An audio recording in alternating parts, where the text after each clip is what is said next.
Can I be honest? Something that I'm afraid about this holiday season is it being so busy, especially now having two kids, that my healthy eating habits go out the window. And I know now more than ever, I'm going to need things that are convenient and nutritious to eat that keep me energized on these super busy days. Factor, America's #1 ready-to-eat meal delivery service, can help you fuel up for breakfast, lunch, and dinner with chef-prepared, dietitian-approved, ready-to-eat meals delivered straight to your door.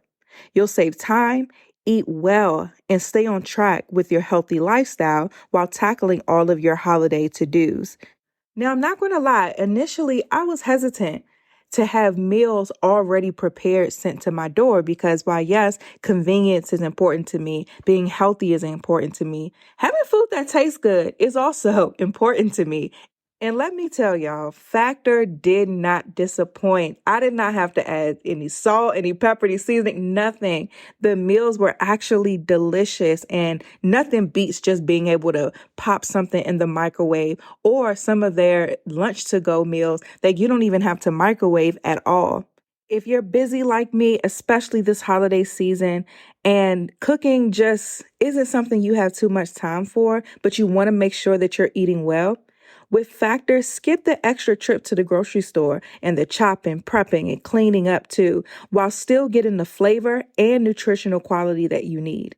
Factor's fresh, never frozen meals are ready in just 2 minutes.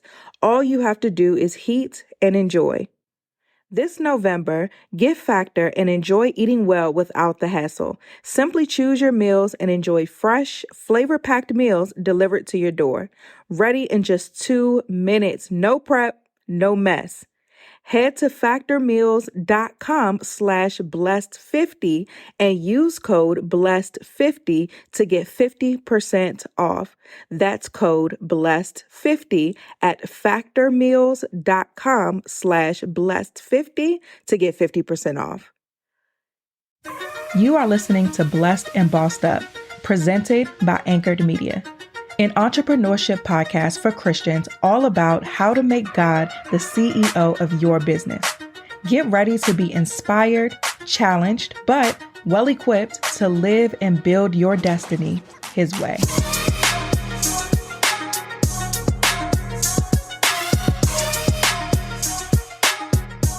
Hey guys, welcome to another bonus episode of the Blessed and Bossed Up podcast. Today's bonus episode, I want to share with you something that I was studying this week in the Word. It's something that I think is especially relevant for those of us who are in business as Christians.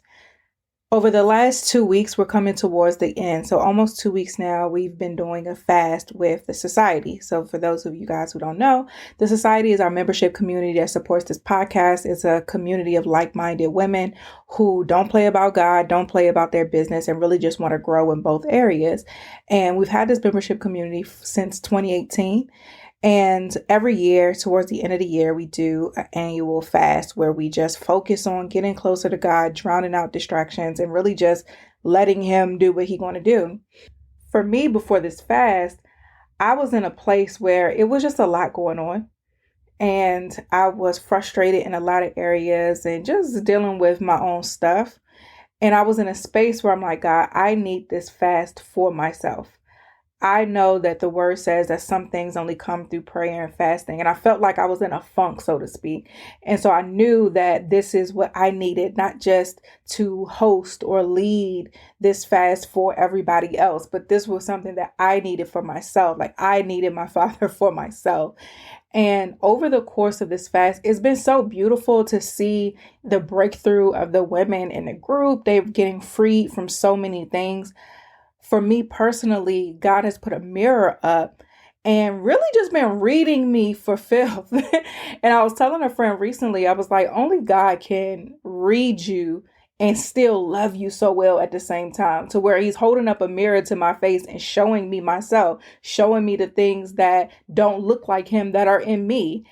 And doing it in such a loving way to where I don't feel shame. I don't feel condemned. I feel convicted, but I also feel comforted and encouraged. And it's a beautiful thing. And as I've been studying and as God has revealed things to me, I was taken to First John 2, verses 15 through 16. I'm going to read the scripture and then I want to read you the commentary that my study Bible says because this got me all the way together. So First John 2, verse 15 says, "Do not love this world, nor the things it offers you. For when you love the world, you do not have the love of your Father in you. For the world offers only a craving for physical pleasure, a craving for everything we see, and pride in our achievements and possessions. These are not from the Father, but they are from this world." Now, this is how my study Bible elaborates on it. If you do not have a study Bible, please get one. Mine is in my Amazon store. I'll link it in the show notes as well. And having a study Bible is great to really help you digest and comprehend and understand what you're reading in the text. So the study Bible explanation says, some people think that worldliness is limited to external behavior, the people we associate with, the places we go, the activities we enjoy. Worldliness is also internal because it begins in the heart and is characterized by three attitudes. The first attitude is craving for physical pleasure, preoccupation with gratifying physical desires. The second attitude is craving for everything we see, coveting and accumulating things, bowing to the god of materialism. And three, pride in our achievements and possession, so obsession with one's status or importance. When the serpent tempted Eve, he tempted her in these areas. Also, when the devil tempted Jesus in the wilderness, these were his three areas of attack. By contrast, God values self-control, a spirit of generosity, and a commitment to humble service.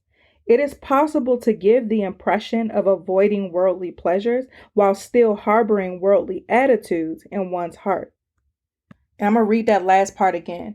It says, it is possible to give the impression of avoiding worldly pleasures while still harboring worldly attitudes in one's heart.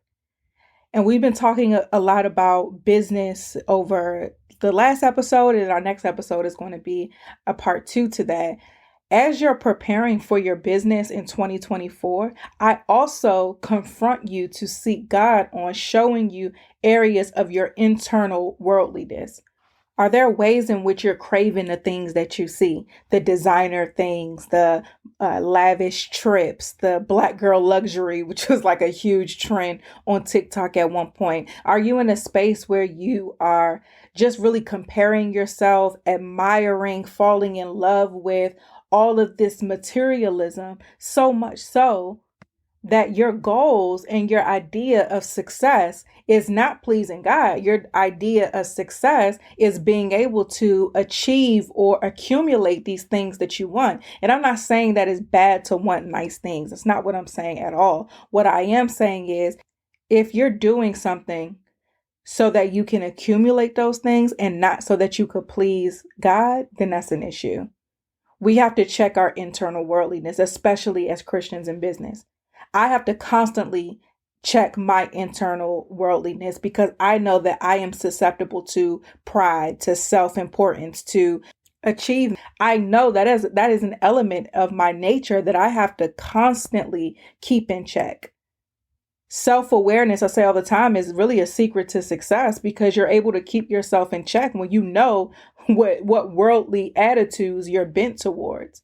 And if you don't know, then I suggest that you ask God to show you, especially before we go into this new year. I don't want us to go into a new phase, a new year of business with the same stuff from this year. So I challenge you as you're doing the things that I'm discussing this week about creating predictability in your business. I challenge you to also seek God on what internal worldliness is keeping you bound. Because I love how the study Bible differentiates the external worldliness. Because some of us, we got that down pat. We ain't going certain places. We ain't talking a certain way. We're not doing certain things. Like the stuff that people could see, the stuff that people can hold us accountable to, we got that down pat, whether it's in truth or in a facade. But we ain't even going to go there. We got that external stuff down pat. But that internal stuff that only us and God sees, that's what we need to confront. That's what's going to allow you to live your best life. That's what's going to allow you to truly experience freedom, by really allowing God to show you your internal worldliness, and then more importantly, allowing Him to free you from it.